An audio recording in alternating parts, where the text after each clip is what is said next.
Hello, everybody, and welcome to another episode of Boob Tube Buddies, the only podcast where Dick Van Dyke always trips over the ottoman. Today, we're going to be talking about Bojack Horseman Season 3, Episode 1. And before we begin, these voices may sound a little bit unfamiliar to you if you've been listening to the podcast about Preacher and Stranger Things. So first, I'd like to introduce myself. My name is Dan Barron. You can follow me on Twitter at DanTheManAsher. But I also want to introduce my main man, Nathan Graves. How's it going, Dan? Oh, it's going all right. So my name is Nathan. I'll be your co-host this evening. You can follow me at Twitter at RedGraveTV. That would be like the color, the tomb. Place you go eventually. The place everyone goes, and the shorthand version of television. Also, just a quick correction. I don't want to call you my co-host, Nathan. Okay. Do I not We're earn just that both honor? hosts. We're just both hosts. Take the full title. Okay. All right. Cool. I'm not going to dive into a description of what co-host means, but yeah.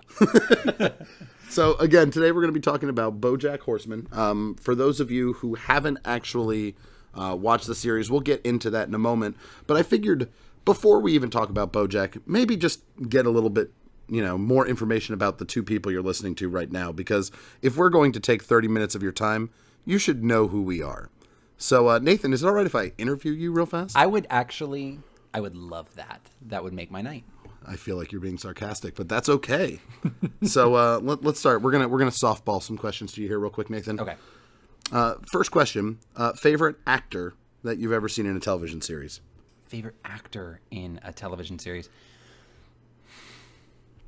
I don't know if I have a favorite singular actor. I think my favorite performers, just in general, like people, like the way they've embodied characters over time. I think my favorite performers have to be like the cast of It's Always Sunny in Philadelphia. Oh God, yes. I have grown to love, like they didn't seem like actors when the show began, and now over time they've really honed in on their skills and those characters, and they've all developed so much that just every second of them on screen is hilarious. So they've created something really good there. So I think them as like almost a theater troupe, I respect. Okay, well, that means I'm also taking away the best actress question from you because you have just named a full troupe embodying both genders. I'm glad I was able to cheat that question. That was a good cheat. I'm going to go ahead and say for me, though, I can absolutely name an actor, and you may actually know him. He's in the new HBO series, Vice Principals. Okay. Walton Goggins. That's interesting. You may not know his name, but he was the character Shane in The Shield. Okay. And Shane, in this cop drama that is way beyond, became this like Shakespearean just tragedy on his own. It's one of the best performances. You watch this man just slowly break and become just so much less of a man while trying to regain his manhood. And it is painful to watch, and it is one of the best performances I have ever seen. So that actor right there, and even going through some tragedies because his own wife committed suicide during the filming. I didn't know that about him. Yeah, so he to me will always be best television actor I've ever. That's really interesting. I think I only know him as a character actor. He was on, because he was on The Shield, actually, I get that. I make the connection now, but he was on Kurt Sutter's other show, Sons of Anarchy, which was a show I loved. And he was on that for a little while. And then I know him from small roles, I think, in Tarantino films. So, like, he was in Django, and I remember his face kind of annoying me. But I think that's because he was cast in the correct role. Yeah, he has an annoying face. Yeah. Also, the fact that his last name is Goggins and it looks like his eyes are kind of goggles. I mean, Walter Goggins just sounds like a made-up name for a person with his face. Like, if I could design a person on a computer and give them a face and a name, I would have named that person Walter Goggins, absolutely. Yeah, that's actually really good. Like your first time doing 3D modeling. Right. Started your job at Pixar. Screwed up. Oh, I gave him too big a forehead. Whatever. Ship it. Name it Walter Goggins. All right. Next question. Favorite television drama, current or past? Okay. Favorite television drama. So I'm not going to go real dramatic here, but I think with this would be sort of like a nostalgia thing for me. My favorite show that I watched that would also be classified drama would be Battlestar Galactica.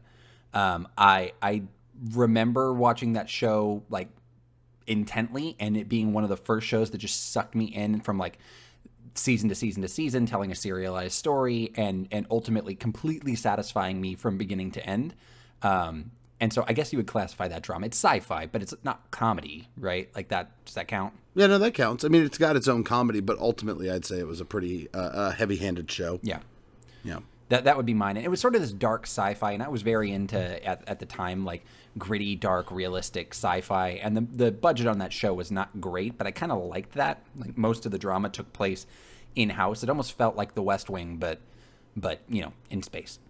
Yeah, I could see that, sort of. Actually, that made sense. I like how drastically different our answers are, by the way. For me, my answer to this would have been 6 Feet Under. Okay. The HBO series.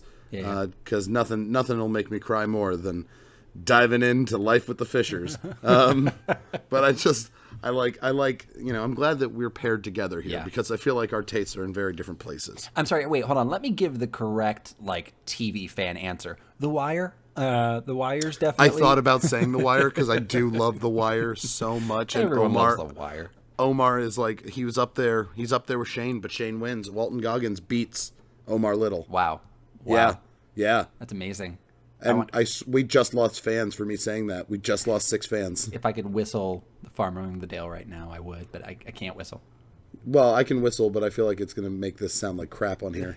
Just don't. If later on, if you can just add a whistle sound effect right here, that'd be... Yeah, I'll make it happen. Perfect. Next question. Although it might be answered by your first one. Favorite television comedy?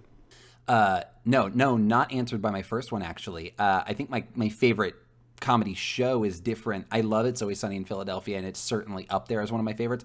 I think I have 2 answers to this. The first sitcom that I'm going to say sitcom first, because I think I watched this all the way through and was impressed thoroughly through all of it, was Scrubs, because that went 8 seasons, right? Does number 8 count? No, 8 didn't count. No, 8 I think does count. It was season 9 you don't count. 9 doesn't count. Yeah, all the way up through 8, which that had already switched from NBC to ABC by season 8. But the finale of season 8 was like a heart wrencher. But it never let up with really, really great slapstick. And the fact that they could put those two things together, and sometimes at the end of an episode, it was sort of like they try to pull this emotion in. But I would say the large majority of times it worked. I loved that. My second favorite comedy, and I always go back to this, and I've seen this show so many times, but I don't know if you've ever seen Party Down. No, I've never heard of Party Down. Party Down is the show that Adam Scott was on before Parks and Recreation, and Jane Lynch was on before Glee. And those 2 former shows, or latter shows, are the reason those 2 people left Party Down. They were on a comedy essentially in LA. They were a catering company, all aspiring actors or writers or something, and every episode was a different party that they had to cater, and something happened at. And I think Paul Rudd was involved in the production of it. Awesome. Yeah, and the writing of the pilot. And I maintain that the pilot of Party Down is my favorite written episode of television. Wow. Yeah. I'm gonna have to check that one out. Yeah, that might be a lofty statement, but I'm gonna say it because, damn it, we're on a podcast, and whatever I say is truth. But you've just immortalized it now. No, whatever. Yeah. I'll stick by it.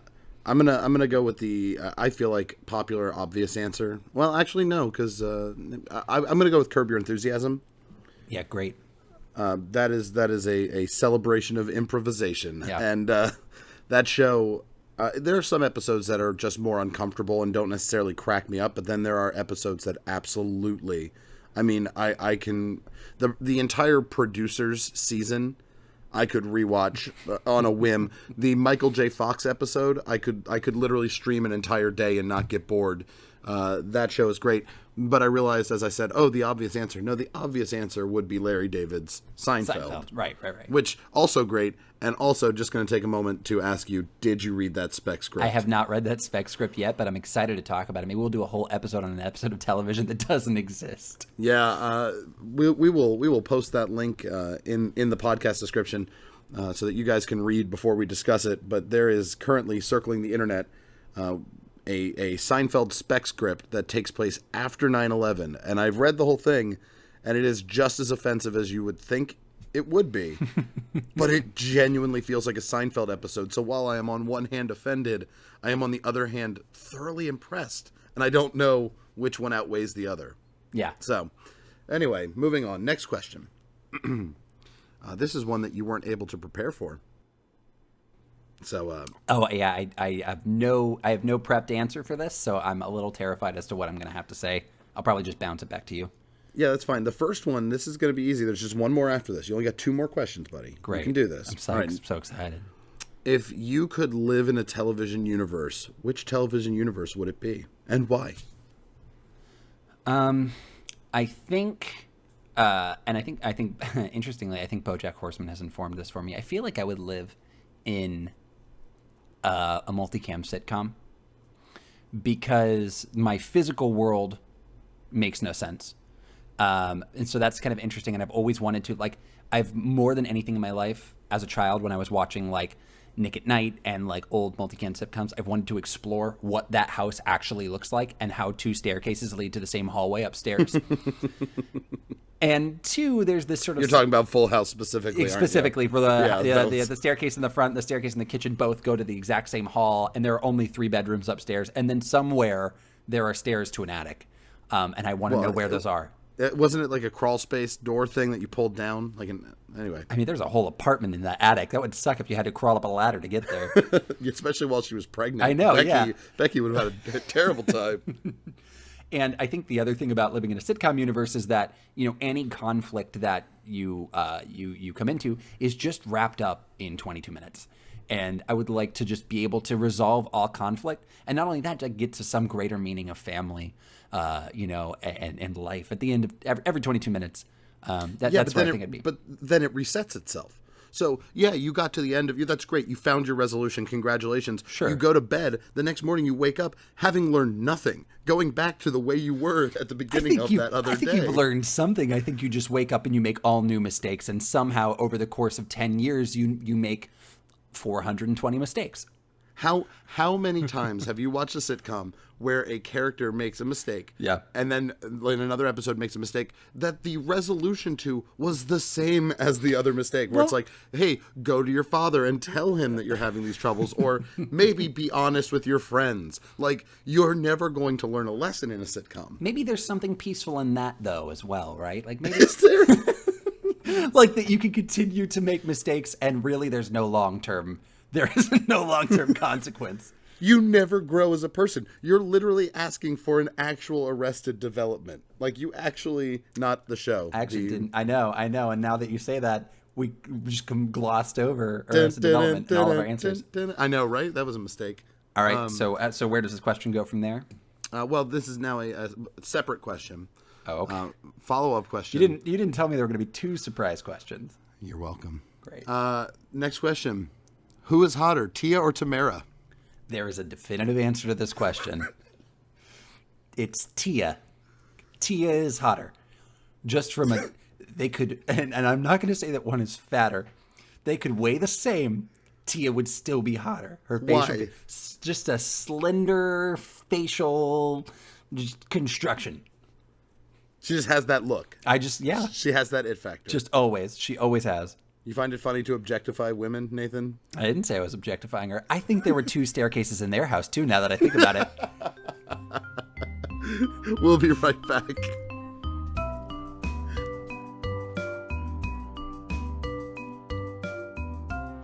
Hey, little buddies. This episode of BoobTube Buddies is brought to you by Audible.com for all your audiobook needs. From time to time, I like to browse around Audible, find a new audiobook for myself, something to listen to on the drive to work. Today I was browsing through the teen section of Audible, and I found Moonbow, The Colors of Iris. Just want to go ahead and highlight that for you for a second. A teenage girl with ageless power, a rebellion that begs her to use it for vengeance, a follower in the sky that she cannot outrun, and a choice that will change her life. Will you find out what that choice is? That depends. Are you going to go to audibletrial.com/boobtubebuddies and sign up for a free trial of Audible? Heck yes, you are. Go ahead, hit up that link and download Moonbow, The Colors of Iris. And if you sign up for that link, you get a free audiobook of your choice. And hey, it helps us out a little bit too.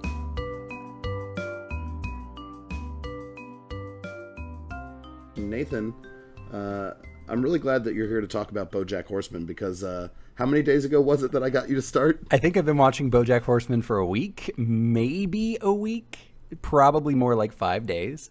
And that's purely out of your suggestion that it's an animated show that could be worth podcasting about, which didn't make sense. And your argument of why it didn't make sense, by the way, like that, I understood your point, but it's so hard to describe the show, but I knew that it had its merit.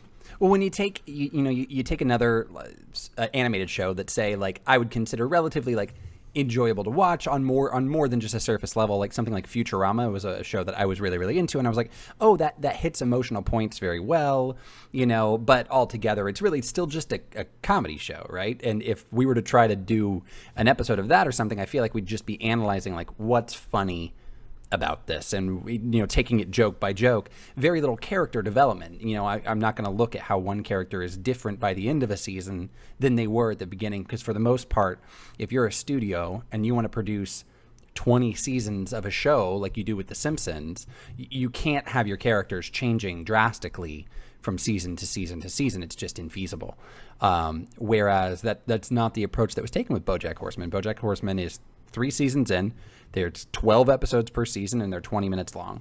And what they're really saying is, like, we want to tell a story about these characters and have them evolve and change and turn into new people, or ultimately not turn into new people despite their best efforts. Oh, despite trying so very hard. Actually, that's a great point to bring up. Do you mind catching us up as the story so far, where we're at?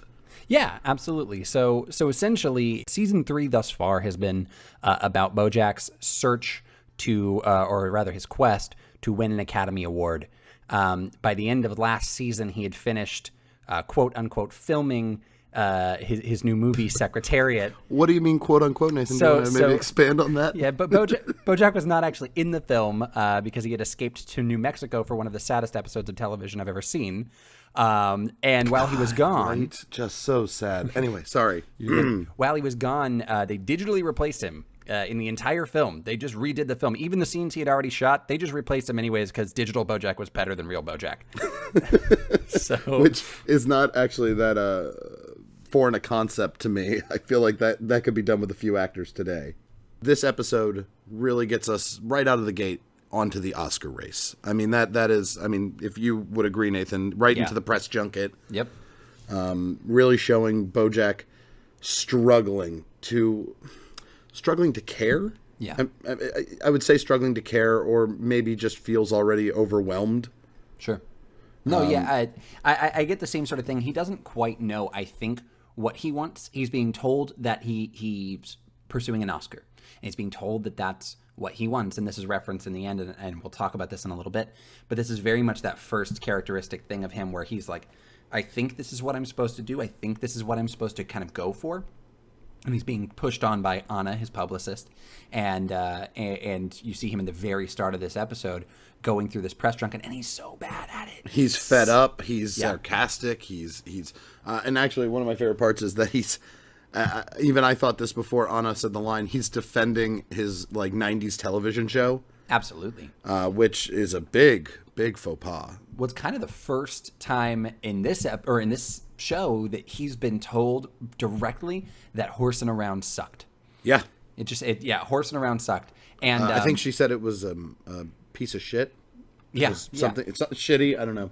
Which is funny when you realize that, he's had other projects since then, and this Secretariat project has meant a lot to him. But ultimately, he still goes back to that first project he did, and he defends it a lot. And he's I think the show kind of starts this way. He's watching horsing around in his home all the time. Yeah. He loves that he did that. He loves that he was a part of it, and he defines himself by it. He has a hard time breaking out and allowing himself to be defined by something like a potentially Oscar-winning movie.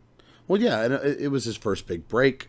Things were never better. I feel like while he was on Horsing Around, his depression was pretty well in check. It is not in check anymore, and that's really what we are seeing. But my God, my favorite part of this press junket, I love the how was it playing Seabiscuit? Well, I don't know. You'd have to ask Tobey Maguire. I'm not gonna lie. When I first heard that Bojack Horseman in season 2 was going to be playing Secretariat, I thought, like the Tobey Maguire movie. So you I don't this know. joke hit you at a different level. No. By the time I heard this joke, I had realized the mistake I had made. But yeah, I will admit I don't know that I don't know my racehorses well enough. Wow. Yeah. Wow. I've since done research into Secretariat.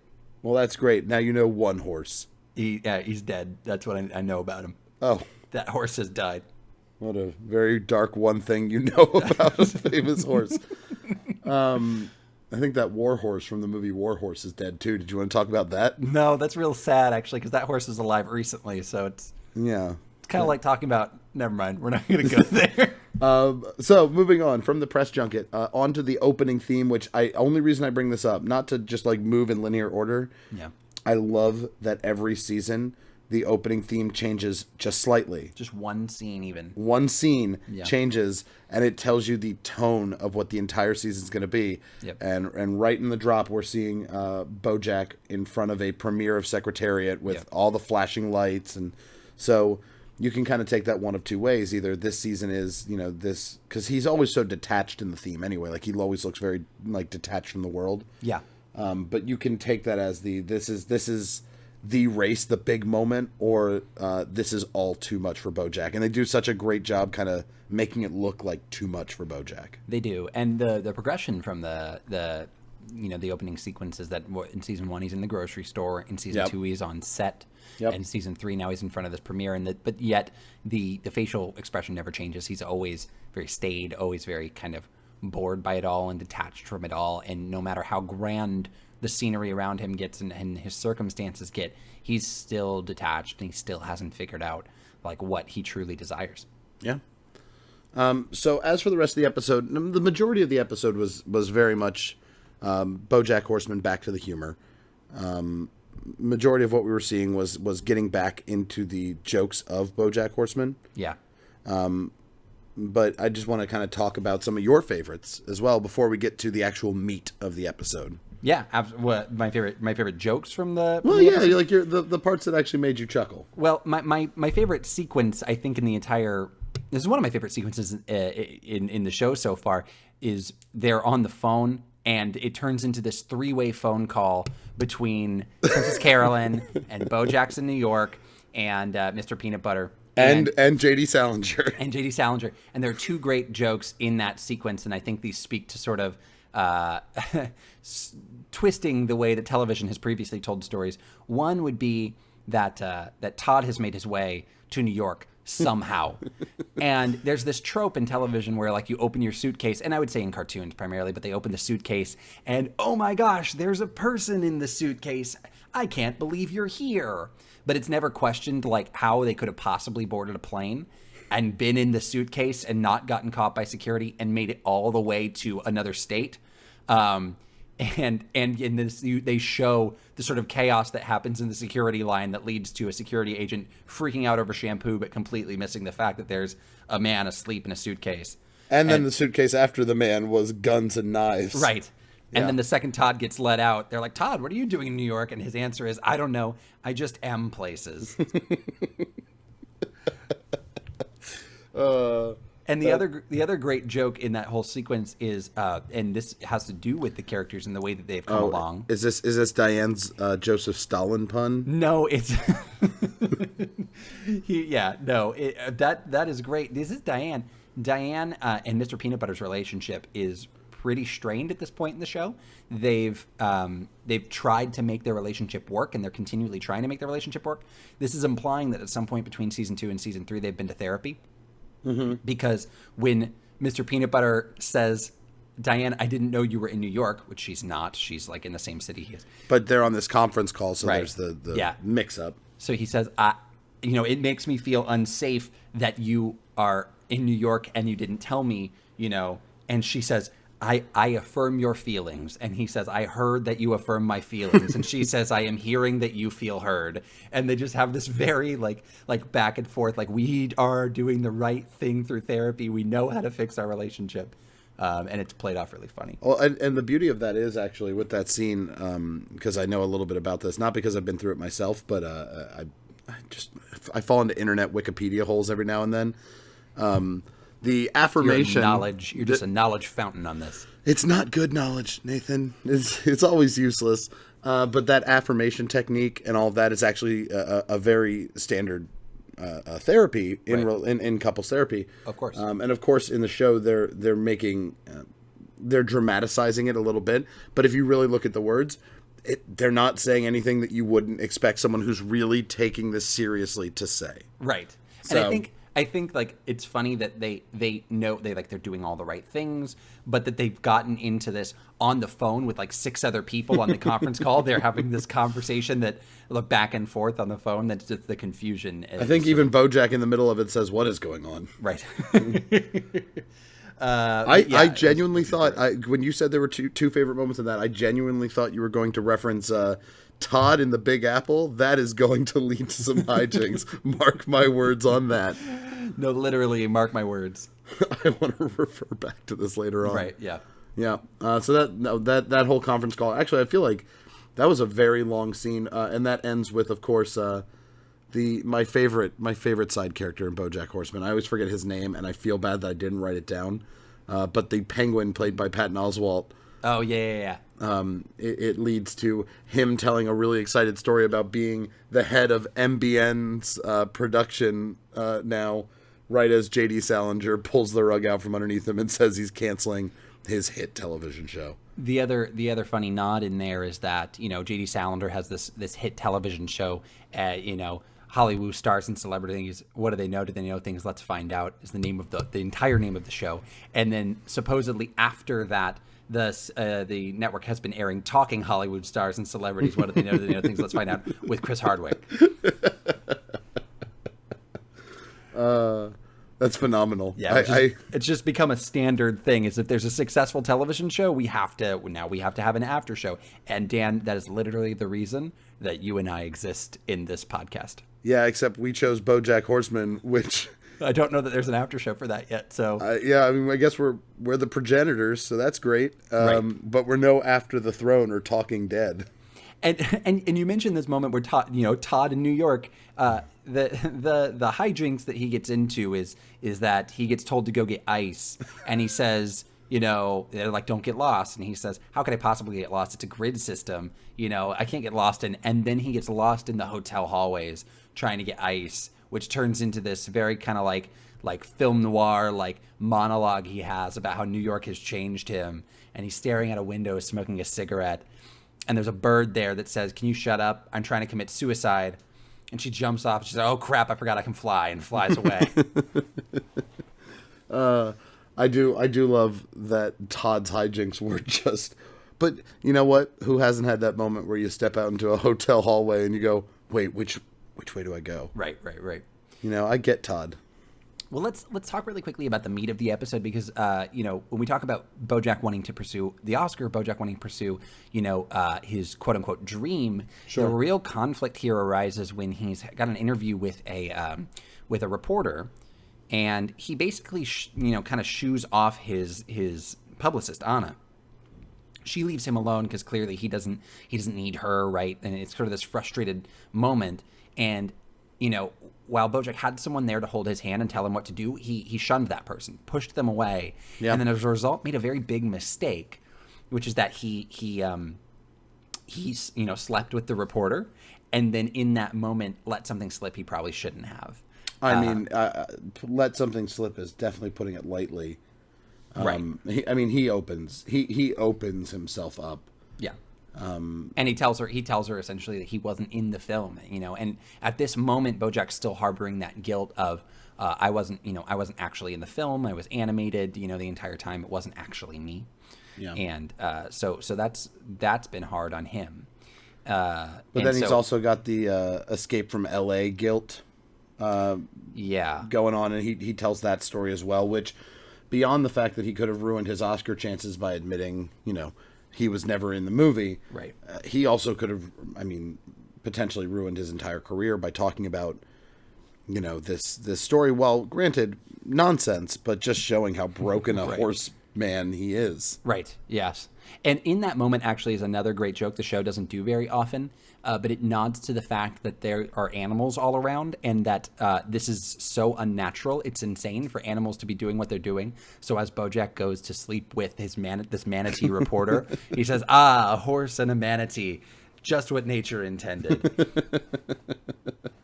And then she kept referring to herself as a mermaid. Yes. And in that, actually, what's funny is in that moment, he tries to reference a Horse and Around episode. Yeah. And back to this, like, he's stuck on Horse and Around. He's stuck thinking that that's what defines him. And she says, shut up. I don't want to hear about some stupid show where you were dad that got your dick stuck in a vacuum. I'm pretty sure that wasn't in one of the episodes. But he's so stuck on it. That's continually what he references because that's what has defined him.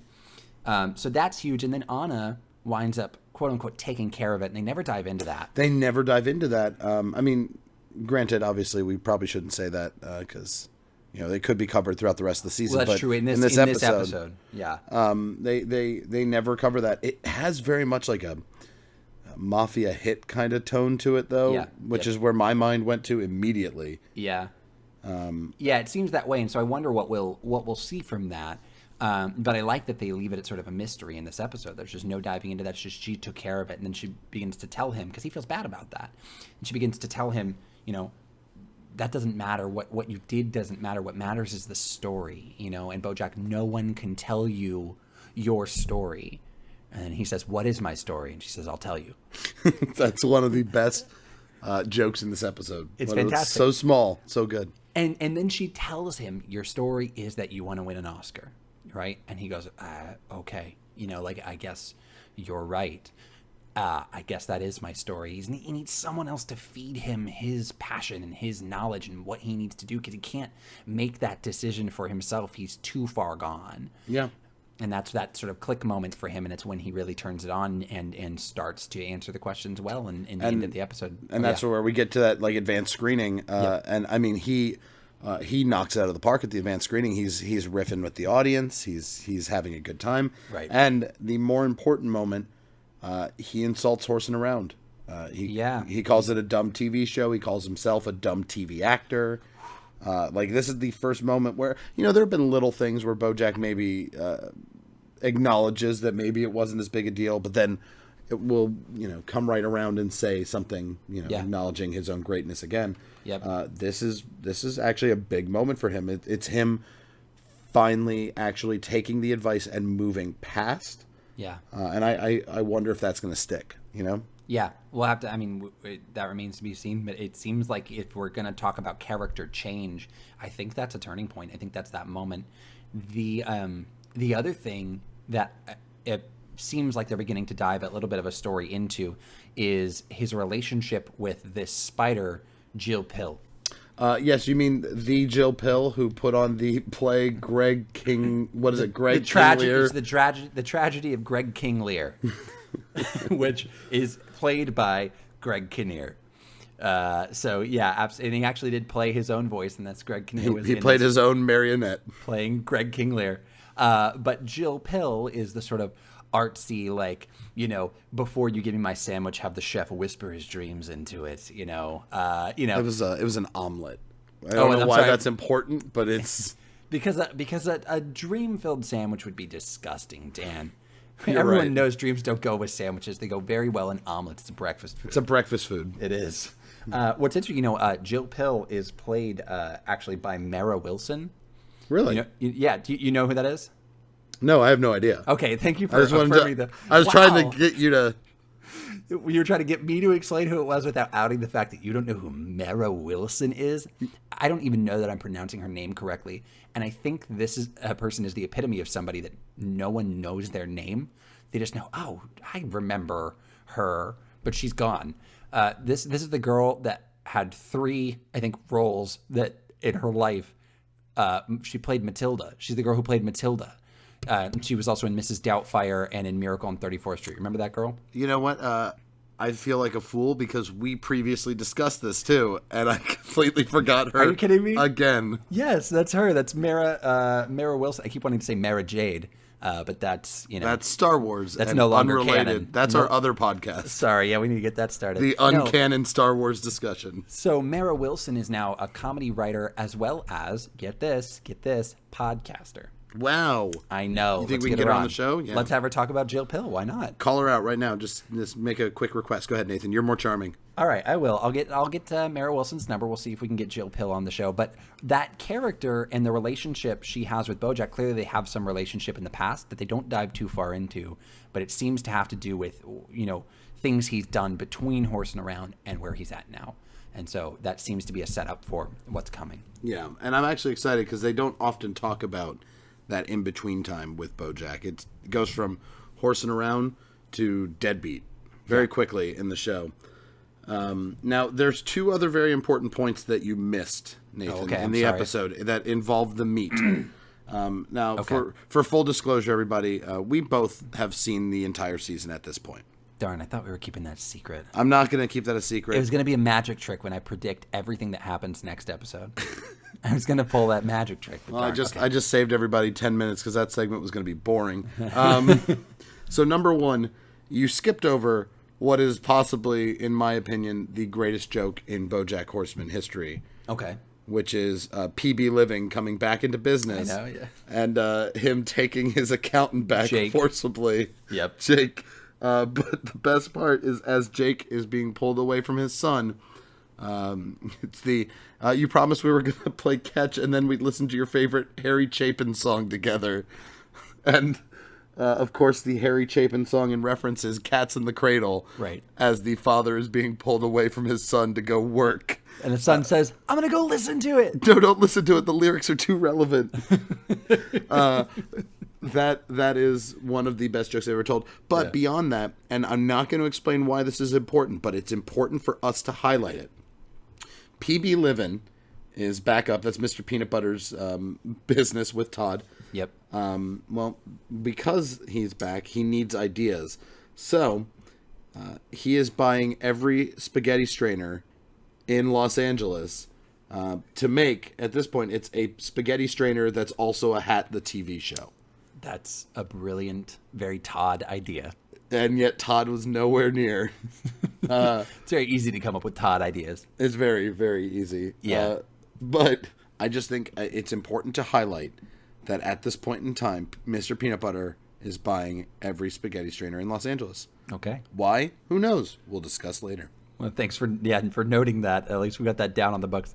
Really quick, I want to talk about Diane, and so like sort of the state of the character really quickly. Yeah, because please. There's something else I remembered from this episode that I think talks about her, because Diane is this character who was a writer. She's published a very successful book about Secretariat. She published a very successful book about Bojack, and she's gotten herself a bit of a reputation for who she is as a writer, and she tried to explore, leaving the country, doing some good with.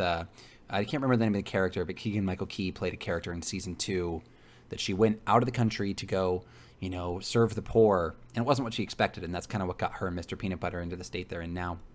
But she comes back from that adventure where it kind of broke her, and she doesn't know what to do. And so now she's kind of succumbed to being the social media manager for Princess Carolyn's new agency. And this is somebody who is a successful biographer now doing social media. And what's almost representative of our current state of like literature, right? Which is that we don't read books, we don't read biographies, we read Wikipedia articles, we read Twitter, right? Yeah, I mean, we referenced our own Twitters at the start of the show today. Yeah, right, exactly. And so that's sort of, the state of the industry, and she's had to manipulate her focus and where she wants, what she's doing to actually be successful and earn a living to be something that seems so small. She has no idea about. She explains that she has no idea how to use social media. She accidentally tweeted out on Bojack's Twitter account the word spudgib and a picture of the bathroom floor. Yeah, I actually took a screenshot of that because I was going to reference spudgib. Right, spudgib. And that's it. It's just, she accidentally typed something. So she had no idea what she's doing with this. But that's sort of interesting that this character has fallen so far, and she doesn't quite know, what she should be doing, but she knows it's not this. I don't think she actually at this point really recognizes that she has fallen. Because you got to remember, a lot of the reason why she's fallen at this point is because she's putting a lot of focus into her relationship with Mr. Peanut Butter. That's true. And so right now, I'd say that she is really trying to fix that. True. And so the writing has taken a sideline, but not because it's unimportant, but because she wants to show Mr. Peanut Butter that he's important. Yeah. So yeah, that's true. That actually makes a lot of sense, and I think that follows their relationship story. And I hope that we begin to dive a little bit further into that, because it was something that got patched up at the end of the last season, and I'd like us to see a little bit more of them. Yeah, and I think we'll definitely see that growth throughout her. That's one of the points, and I know we've already talked about it. BoJack Horseman as a show, these characters grow in such ways, even to the degree. When Todd pops out of the suitcase, like we talked about, BoJack takes that moment to say, like, I hope you don't get your failure stink all over my clothing. But then he then stops. Aww. But then he stops and says, no, you know what? That was rude. I value your friendship, and you know your I forget what he says, but like your stink is right. It's anyway, not just failure or whatever. Yeah. But like these characters are definitely growing. Yeah. Todd is not just the Kimmy Gibbler of the show, right, who is just an annoyance to all. Yeah. No, it's good to see, and I think that we're going to see a lot of that this season, and I think this episode was a great sort of kickoff. It represented BoJack Horseman humor in a very clear way. It had some of the funniest jokes of the show so far, and it gets each character off to a very clear start for their path in their development this season. Yeah. I'm excited to continue talking about this with you. Thank you, Netflix, for continuing to impress me with BoJack Horseman. Absolutely. So I think that's going to wrap up our discussion for tonight. Please stay tuned. We're, of course, going to keep continuing covering BoJack Horseman episodes. We'll make our way through all of Season 3. But also, you'll get some divided attention from us, because what's starting up in like a couple days? A couple days. I think this comes out this Friday. Is that right? We're gonna be taking a look at Baz Luhrmann's The Get Down. Yeah, The Get Down, or as I like to call it, $9 million an episode. Right. Was it worth it? That would be a better name for this show. A better name is Risky Gamble. Here we go. Oh, Risky Gamble. That's a really good like gamer tag. We should say Risky Gamble. I don't know if I want to game with that guy. No, I'm all about this. Yeah, let's take risks. And that's what that guy. I don't know. Hey, we need 6 mercies to run this team. That was an Overwatch joke for all you TV fans out there. For all you TV. Come on, the payoff will be great. So we're going to be taking a look at that later this month. Actually, starting next week, we're gonna dive into that. Netflix is only releasing 6 episodes to start, and then there's going to be a break, and then they're going to release the other 6. So what I think is going to be interesting is not just diving into the plot, but also diving into the production, and then after 6 episodes, seeing how those 6 and the production of those inform what Netflix decides to do with the other 6, because this is a show that's been in development exclusively at Netflix, and the decisions that have been made behind the scenes are questionable. It's been a production hell, but I don't want to spoil too much of that, because we're going to discuss that as we move through it. It'll be our own little cliffhanger as we work through Baz Luhrmann's The Get Down. Which though, and now that it's on the front page of Netflix, I have to admit I'm very excited. I can't wait to watch it. It looks great. Yep, I'm a fan will of it be? I'm a fan of his, absolutely, and so it just depends on which side of the Baz Luhrmann spectrum this falls. Are we going to be reviewing? Are we going to be reviewing Moulin Rouge? Or are we going to be don't say it. Australia? Just don't, come on. Let's talk about some Australia, Dan. No one wants to talk about Australia. It was a blemish on Hugh Jackman's spotless career. Yeah. And on top of that, it was Nicole Kidman at her all-time worst. Yeah. All-time worst. Ladies and gentlemen, if you want, on weekends, you can listen to me on Down Under, the official, unofficial Australia podcast. I don't know what's funnier. The fact that just that podcast focused on one movie that critics and fans reviled would exist, or the fact that you would host it. I would. You know what? I will listen. I will subscribe to that. Speaking of which, everybody, please subscribe to BoomTube Buddies and give us a review. It is the best way to support us. I just want to throw that in there again. Please do not subscribe to Down Under, the Australia podcast, not the continent, the movie. We have nothing against the continent of Australia. Thank you, Australia, for the bloomin' onions. Dan, I think this has been a successful introduction to Bojack Horseman. Or a terrible introduction, and we're going to get just devoured. See you guys. Good night, buddies.